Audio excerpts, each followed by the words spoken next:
everyone, welcome to Sew and Tell. My name is Linda, and for this video I'll be showing you 2 ways to hem your jeans.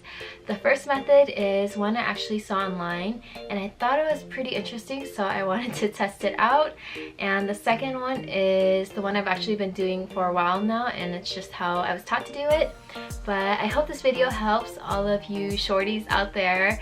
My family's pretty petite, and these are actually my dad's jeans that I hemmed for him. But let me know which method you prefer and leave it in the comments below. Also remember to give this video a thumbs up and click that subscribe button. And if you want, click that notification bell too.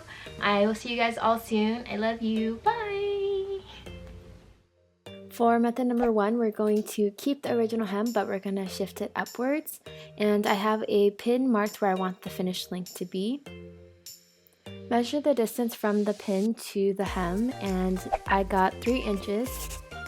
Then divide the number by 2, and that gave me 1.5 inches. Fold up the hem, and from the fold to right above that sewn edge, you want to measure out the number that you got and make sure it's the same all the way around that hem. And it really helps to pin it so that it doesn't shift while you're sewing.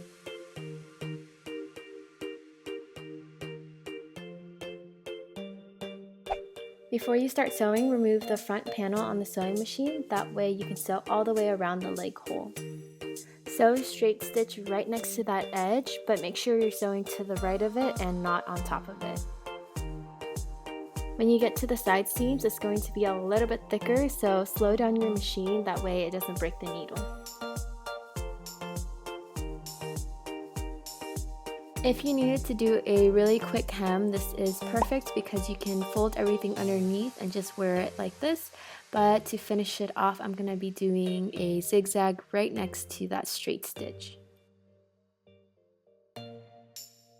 Continue this all the way around both sides, and once you are done, take a pair of scissors to trim off all of the extra fabric, but make sure you don't cut any of the stitching because it could start to unravel.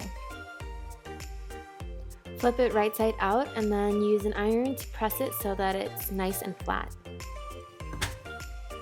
To finish it off, sew a top stitch on top of that fold and make sure you're using a color that matches the color of your denim so it camouflages in, and this will also help hold the zigzag stitch underneath.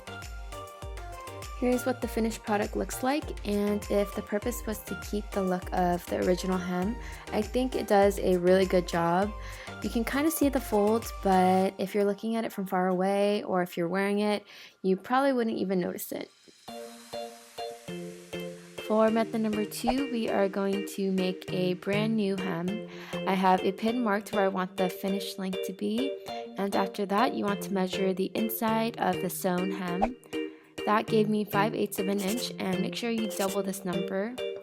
With the new number, measure from the pin downwards and mark this point with some fabric chalk. After that, you want to continue these 2 lines all the way around the hem, so use a ruler and make sure that they are completely parallel to the original hem.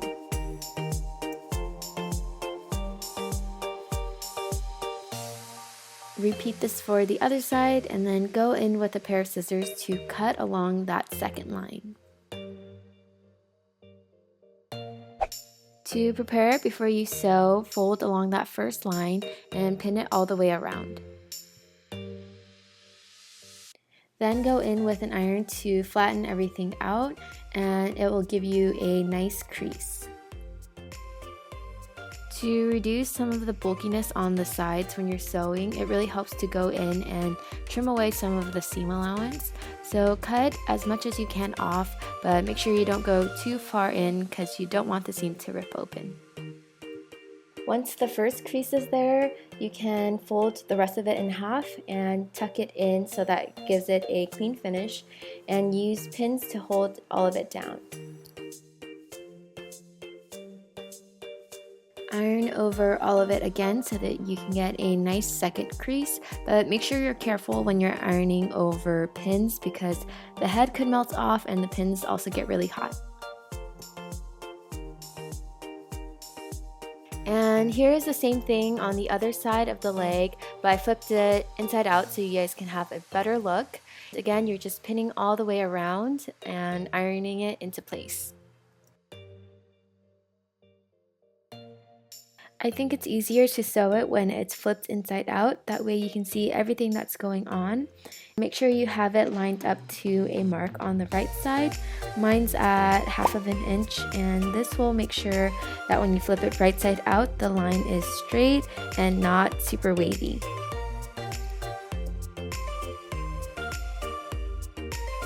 To finish it off, give it a good press, and this is what it looks like. The only thing I would say is it does look different than the factory finished jeans, but it does give a really clean finish on the inside and outside.